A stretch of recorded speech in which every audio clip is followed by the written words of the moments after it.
Thank you for your interest in sustainability and the Herculean efforts you've made to attend this conference. My name is Jennifer Butler, and I live in Taiwan, but don't speak Chinese yet. The first word I ever learned in Spanish was paete, and I bought it in a market with a peso. The cold, fruity popsicle heightened my taste for cross-cultural experience. So now, whether I cross the border from Texas into Mexico, or cross the strait from Taiwan to mainland China, I find people that need solutions. For 1.4 billion of my fellow humans, many of them children, $1 is all the money they have for a day. I don't mean $1 in your pocket. I mean $1 to cover housing, food, clothing, transportation, education, medical expenses, utilities. Do I even need to say insurance, celebrations, health emergencies? No. The poorest of the poor in our world only have hope if our discussions leave the arena of academia and those that are skilled, educated, and experienced lead the way.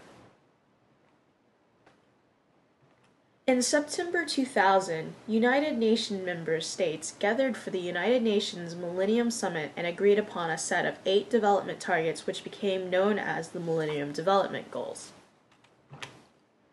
The Millennium Development Goals aim to eradicate extreme poverty and hunger, achieve universal primary education, promote gender equality, reduce child mortality, improve maternal health, combat HIV/AIDS, ensure environmental sustainability, and develop a global partnership for development by the year 2015. I would venture to say everyone in here has expertise in one of these areas. I am at this conference looking for that clear beacon of hope that will move the poorest of the poor from their misery in my generation. I want to follow that path and be part of sustainability at the most basic level. How will the poor sustain? Microfinance provides a unique opportunity for each of you to use your area of expertise in the private sector through education to help alleviate poverty. As this slide shows, microfinance has helped many of the world's poor, mostly women, to increase their incomes through self-employment and empowerment, and it is through microfinance that the poor are able to establish support networks for improving health and education in their communities.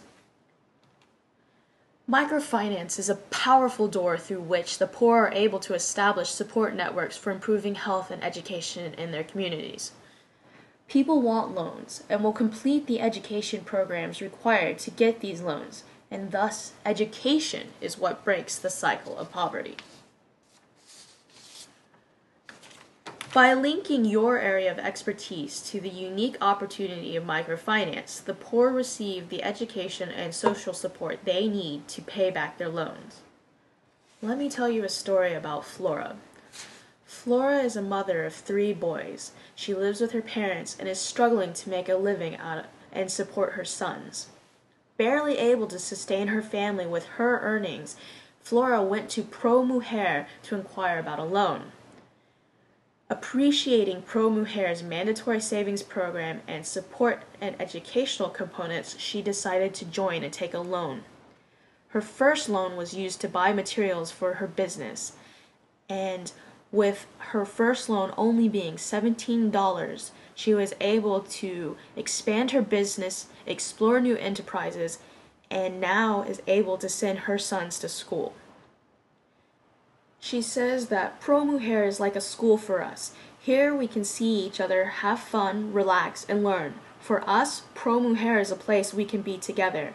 She is talking about the other women in her classes, where she's taking non-financial services like computer classes, health classes, and various workshops, and it's through these different programs that help them expand their business knowledge and succeed. By giving poor people loans without educational and social support components, this just perpetuates their poverty. However, giving poor people loans with educational and social support breaks the cycle of poverty. Please reread the Millennium Development Goals and see where your unique path has equipped you to meet the desperate needs of the poor. They are not at this conference, but I want their voice to be heard. What can you do to eradicate poverty and hunger? Can you do a food drive? Can you volunteer at your local food bank? What can you do to achieve universal primary education?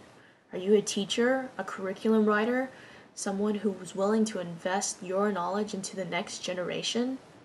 What can you do to promote gender equality and empower women? Are you promoting women in your workplace? What can you do to reduce child mortality, improve maternal health care, and combat HIV, AIDS, malaria, and other deadly diseases? Perhaps volunteer with Doctors Without Borders or donate medical supplies to these organizations. What can you do to ensure environmental sustainability?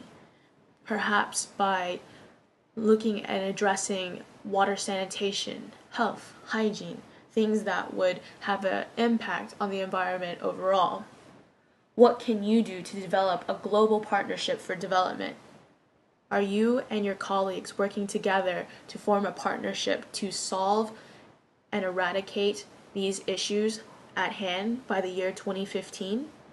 As the old Chinese proverb says, give a man a fish and you feed him for a day. Teach a man to fish and you feed him not only him, but his whole family for life. Social collateral is defined as lacking traditional collateral. A person's social standing or position in a community serves as collateral for a loan. Presently in Asia, more often than not, family and friends are providing the small loans and also providing the education and social support for the repayment of the loan. This model requires that those people in our world that have and know how to use money teach those that do not. Now let's look at the microfinance model in Latin America and compare it to the microfinance model in Asia. In Latin America, loans are paired with educational programs and social support networks. The social collateral is kind of peer pressure, and the group networking component is formed by ladies or other members of the community.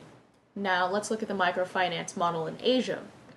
Loans are used for education, and the support is provided by the family.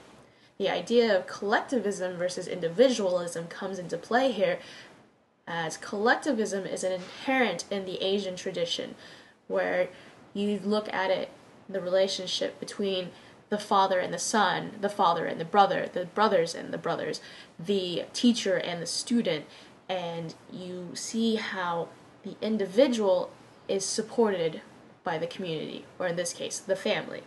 Now, what you can notice is that the loans in Latin America are paired with education programs and social support, often provided by the institution that is giving the loan, whereas in Asia, the loans are given usually by the family for education, and the support and then also the accountability is provided by the family. The social collateral and the group networking aspect comes into play, where the collectivism versus individualism of Asia shows that the collective nature of the Asian culture is what is actually the successful part of the microfinance model in Latin America. So what you can see is that the Latin American model is successful because it takes on aspects of what is already inherent in Asian tradition and capitalizes on it.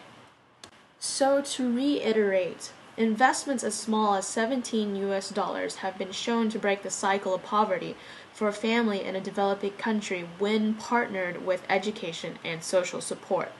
Perhaps the $17 is the easiest part of this equation. The experience and expertise that each of you has brought to this conference is valuable without limits to some sector of the poor. Perhaps it is an easier thing to get people to invest money, but what is needed is for the best educators and the most socially aware to actually teach people to fish.